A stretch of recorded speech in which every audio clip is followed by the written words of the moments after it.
Selamat datang saudara-saudari. Hari ini kita mau mendengar Yeremia babak ke-28. Yeremia dan Nabi Hanaya. Ya. Mari kita selidik macam mana kita mengenal guru-guru palsu atau nabi-nabi yang palsu. Mari kita mendengar Yeremia. Dan bila Yeremia berhadapan dengan Nabi Hanaya. Ya, mari kita bermula ya. Pada tahun itu juga, pada bulan ke-5 tahun ke-4 pemerintahan Raja Zedekiah, Hanaya anak Azor, seorang nabi dari kota Gibeon, berkata kepada aku di rumah Tuhan. Dia memberitahu aku di hadapan para imam dan rakyat bahawa Tuhan yang Maha Kuasa Allah Israel berfirman, Aku telah mematahkan kuasa Raja Babilonia. Dalam masa 2 tahun ini, aku akan mengembalikan semua harta benda rumah aku yang telah diangkut oleh Raja Nebuchadnezzar ke Babilonia. Aku juga akan membawa kembali Yoyakin, putera Raja Yoyakim, Raja Yahuda, bersama dengan semua rakyat Yahuda yang telah diangkut ke Babilonia. Sesungguhnya, aku akan mematahkan kuasa Babilonia. Aku Tuhan telah berfirman. Ya. Kita dengar. Sungguh berani. Ada juga nabi atau orang yang menggunakan nama Tuhan untuk berfirman. Ya. Kita mesti was-was, okey?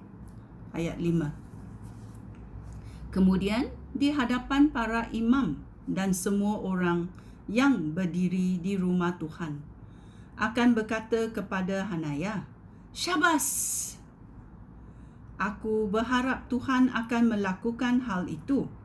Mudah-mudahan dia akan menjadikan ramalan kamu itu kenyataan dan dia membawa kembali harta benda rumah Tuhan dari Babilonia bersama dengan semua orang yang telah dibuang ke sana. Tetapi dengarlah apa yang aku katakan kepada kamu dan kepada rakyat. Nabi-nabi pada dahulu kala, sebelum zaman kita, telah meramalkan bahawa peperangan, kebuluran dan wabak akan menimpa banyak bangsa dan kerajaan yang kuat.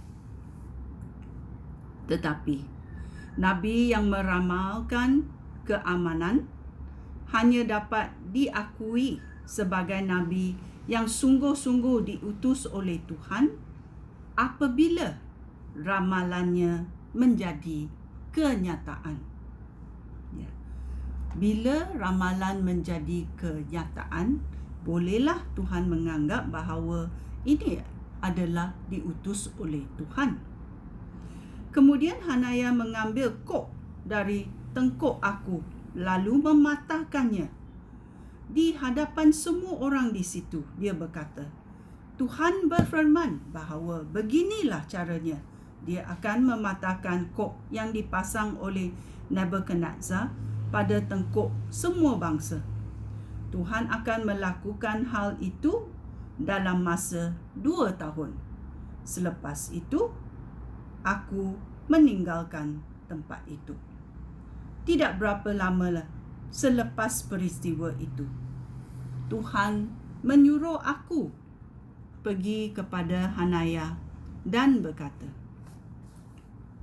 Tuhan berfirman bahawa engkau, Hanaya, sanggup mematahkan kok kayu, tetapi dia akan menggantikannya dengan kok besi. Tuhan yang Maha Kuasa Allah Israel berfirman bahawa dia akan memasang kok besi pada tengkuk semua bangsa ini dan mereka akan mengabdi kepada Raja Nebuchadnezzar, Raja Babilonia. Tuhan juga berfirman bahawa binatang buas pun akan diserahkannya kepada kekuasaan Raja Nebukadnezar. Kemudian aku menyampaikan firman itu kepada Hanaya. Lalu aku berkata lagi, dengarlah hai Hanaya, Tuhan tidak mengutus engkau. Engkau menyebabkan bangsa ini mempercayai dusta.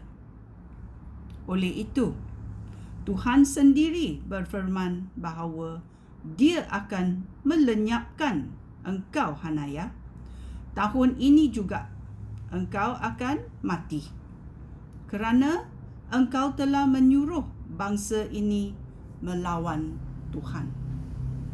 Pada tahun itu juga, pada bulan ke-7, Hanaya meninggal.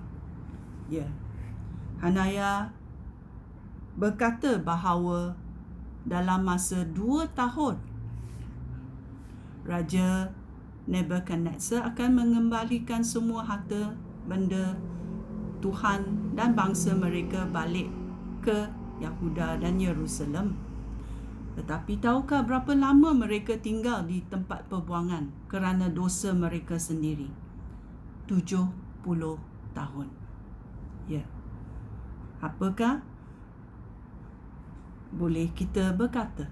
Kita mesti bila mendengar firman Tuhan mesti tahu adakah apa yang dikatakan oleh nabi-nabi itu benar dari ayat Tuhan. Kita selidik ayat Tuhan. Okey, merenungnya dalam nama Yesus. Amen.